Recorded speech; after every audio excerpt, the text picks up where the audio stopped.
আমরা আয়ারল্যান্ড প্রবাসী সবিনয় আপনার কাছে একটা মাসআলা জানতে চাচ্ছি। এখানে বাসা ভাড়া বাড়িয়ে চলেছেন, কিন্তু এখানে অতি সহজে ব্যাংক থেকে লোন নিয়ে বাড়ি কেনা যায়। মাসিক কিস্তির টাকা বাসা ভাড়ার চেয়েও অনেক কম পড়ে। এখানে একটা বাসার দাম 4 কোটি থেকে শুরু।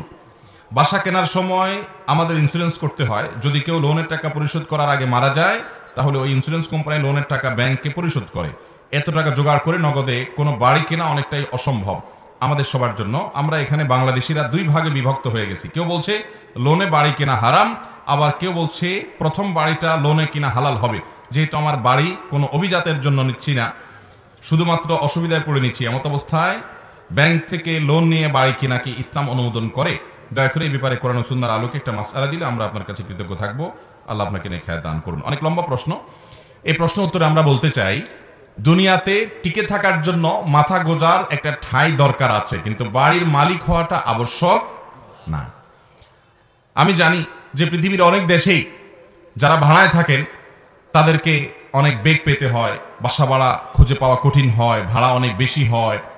এই সব বিষয়গুলো টুকটাক আমার জানা আছে, কিন্তু সেই সাথে আমি এও জানি এই সমস্ত দেশে আমাদের যেসব ভাইয়েরা বাড়ি কেনার চিন্তা করেন, তারা বাড়ি কিনতে গিয়ে ব্যাংক লোনের উপরে তাদেরকে নির্ভরশীল হতে হয়। কারণ এত টাকা একসাথে তিনি নিজে মুঠ করে ধরে বাড়ি কিনে ফেলবেন, এই সুযোগ খুব একটা মানুষের কাছে থাকে না।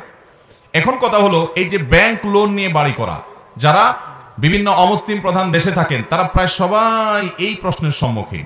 আমি জাপানে গিয়েছিলাম, সেখানে আমাদের বাংলাদেশি ভাইরা এই একই প্রশ্ন অনেকেই করলেন, এবং আমি জানি যে অনেকে সেখানে বাড়ি করে ফেলেছেন, বাড়ি কিনে ফেলেছেন এই লোনে। কারণ তিনি জানেন যে ভাড়া দিতে গেলে তিনি অনেক বেশি তার লস হবে, এবং বাড়ি কিনলে সেটা তার জন্য সহজ, এবং কিস্তিগুলো খুব সহনীয় পর্যায়ে থাকে। মনে রাখবেন, কিয়ামতের আগে অনেক ফাঁদ আসবে, অনেক ফাঁদ। এটা একটা ফাঁদ মনে করতে পারেন আপনি। ফাঁদ বলতে, আপনি যদি সুদের কারবারে যান, সুদের রাস্তায় যান, তাহলে আপনার লাইফটা খুব ইজি হয়ে যাবে। আপনি যদি সুদের বাইরে যান, তাহলে লাইফটা অনেক কঠিন হয়ে যাবে। একজন ইমানদার হিসাবে এই ফাঁদে পা না দিয়ে এই সময় আপনাকে ইমানদারের পরিচয় দিতে হবে যে আমার একটু অসুবিধা হোক, আমার একটু কষ্ট হোক, আমি একটু পেরেশানি পোহাই, তারপরও আমি হারামে পা দেব না।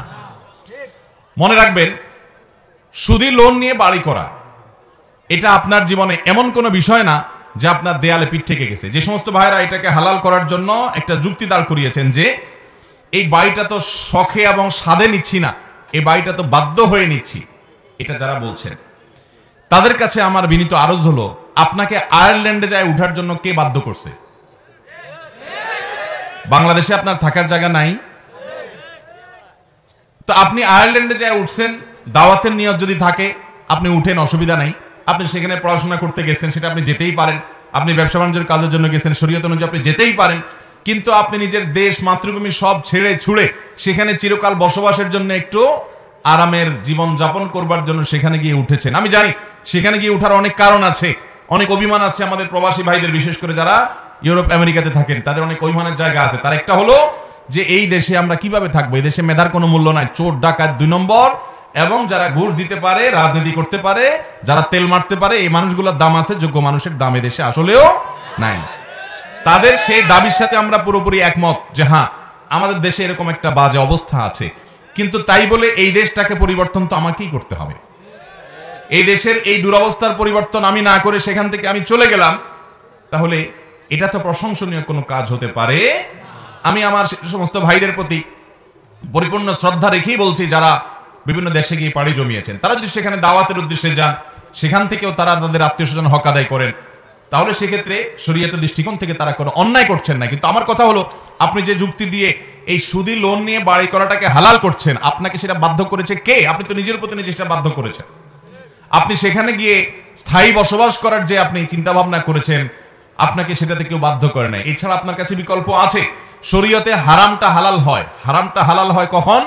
আল্লাহ বলেছেন ইল্লা মা তুরিতুম, যখন তোমরা নিরুপায় হয়ে যাও, যখন আর কোনো উপায় থাকে না, দেয়ালে পিঠ থেকে গেছে, পিছনে আর যাওয়ার জায়গা নেই, তখন হারামটা হালাল হয়। আপনি শুকরের গোশত খাওয়া হারাম, কিন্তু যদি আপনার এমন কোনো পরিস্থিতির মুখোমুখি হন, এমন কোনো জায়গায় থাকেন এখানে হালাল কোনো খাবার কোথাও নাই, এবং আপনি দীর্ঘদিন পর্যন্ত হালাল খাবারের অভাবে না খেয়ে থাকতে থাকতে এখন আপনার প্রাণ বের হয়ে যাবে, মৃত্যু হবে যে কোনো মুহূর্তে, এইরকম পর্যায়ে চলে আসছেন, সামনে শুকরের গোশত আছে, এটা না খাইলে আপনি মারা যাবেন, এরকম যদি হয় তখন জীবন রক্ষার জন্য আপনি হারাম খাইতে পারবেন। আপনি একটু সামান্য ঠুনকো অজুহাত দিয়ে বলছেন তাহলে এখন আমার জন্য, ওই যে এটা আমাদের দেশের চেয়ারে নামাজ পড়ার মতো অবস্থা আর কি। আপনি যখন পারেন না, আপনার যখন অবস্থা খারাপ, আপনি রুকু সিজদা করতে গেলে মাজা, কোমর, মেরুদণ্ড ভেঙে যাওয়ার উপক্রম হয়, বা অভিজ্ঞ ডক্টর বলেছেন যে না আপনি নিয়মিত এরকম করলে আপনার স্থায়ীভাবে পঙ্গু হয়ে যেতে হবে, অন্য কোনো অসুবিধা হবে, এটা কোনো ডক্টর, অভিজ্ঞ ডক্টর, দিনদার ডক্টর, যিনি নামাজের গুরুত্ব বুঝেন, এবং ভালো ডক্টর, দুইটাই যার মধ্যে আছে, এরকম কেউ বলেছে, তখন আপনি চেয়ারে বসে ইশারা ইঙ্গিতে আপনি রুকু সিজদা করলেন, ভিন্ন কথা। কিন্তু ওই যে আপনি শুনছেন যে ব্যক্তি পারে না, অপারগ, যে ব্যক্তি অসুস্থ, তার জন্য চেয়ারে বসে নামাজ পড়া জায়েজ আছে, এই মাসআলা শুনে আপনি কি করলেন? আপনার একটু শরীরটা আজকে একটু ম্যাজ করতেছে, একটু অলস লাগতেছে, একটু ব্যথা করতেছে, আপনি বলতেছেন আমি তো তাহলে অসুস্থ, তাহলে চেয়ারটা টান দিয়ে বসে নামাজ শুরু করে দিল। আছে না না এরকম আমাদের মধ্যে? এত পরিমাণ চেয়ার মসজিদে যে এটা কি আকিজ প্লাস্টিকের দোকান না মসজিদ বোঝার উপায় নেই। হ্যাঁ, একজন মানুষ যদি সত্যিই নিরুপায় হন, তার জন্য অবশ্যই জায়েজ আছে চেয়ারে বসে নামাজ পড়া। অতএব নিরুপায় বলতে আমরা অনেক সময় নিজের মতো করে এটা ডেফিনিশন ঠিক করে নেই। ইসলামী শরিয়ার দৃষ্টিকোণ থেকে নিরুপায় বলা হয় ওই ব্যক্তিকে যার দেয়ালে পিঠ থেকে গেছে, আর কোথাও যাওয়ার কোনো উপায় নাই, এই ব্যক্তি নিরুপায়, তার জন্য জায়েজ আছে বিকল্প পথের সন্ধান করা। অতএব আমি বিনয়ের সাথে আপনাদেরকে জানাতে চাই, আমাদের আয়ারল্যান্ড প্রবাসী ভাইরা যারা প্রশ্নটি করেছেন, যে আল্লাহর ওয়াস্তে সুদি লোনকে না বলে আপনার কষ্ট হোক, হ্যাসেল হোক, পেরেশানি হোক, পয়সা বেশি যাক, তারপরও আপনি ভাড়া বাড়িতে থাকবেন, অতিরিক্ত যে টাকা আপনার খরচ হবে, আপনি হারামকে ডিনাই করার জন্য যেহেতু সেটা খরচ করেছেন, এই টাকা আপনার লস যাবে না, আল্লাহর কাছে এটার বিনিময় পাবেন ইনশাআল্লাহ। ভাইরা আমার, অতএব ঠুনকো অজুহাতে আমরা হারামকে হালাল করব না।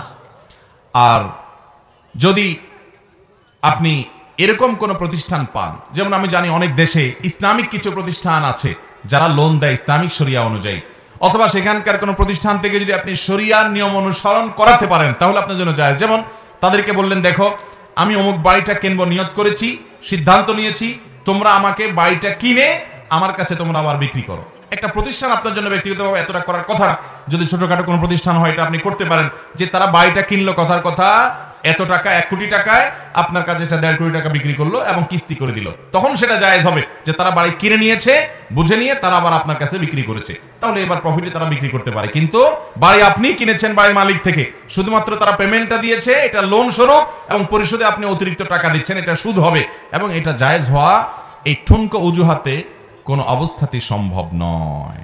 আল্লাহ রাব্বুল আলামিন আমাদেরকে হারামকে না বলার মতো ঈমানের শক্তি দান করুন।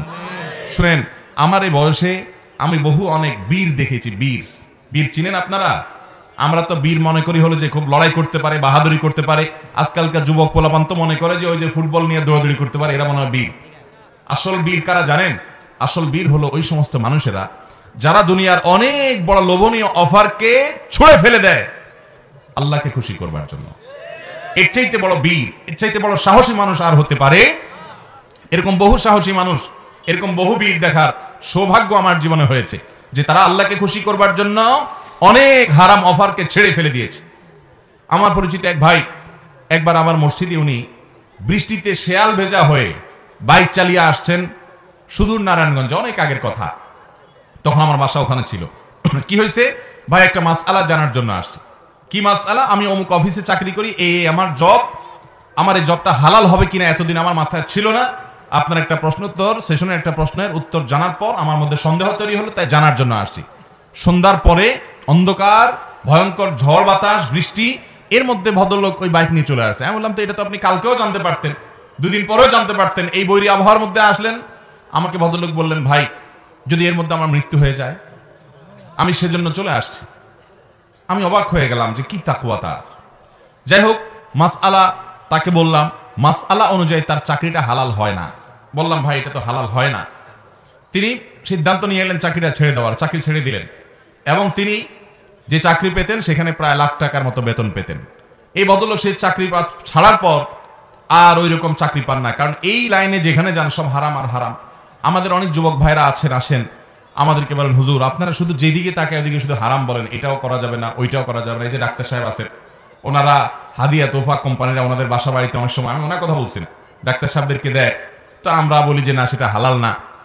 আবার ইঞ্জিনিয়ার সাহেবরা সরকারি চাকরি করলে সাইট ভিজিটে গেলে খুশি হয়ে কন্ট্রাক্টর সাহেব একটু খাম দেয়, হাদিয়া তোফা দেয়, আমরা বলি হালাল হবে না।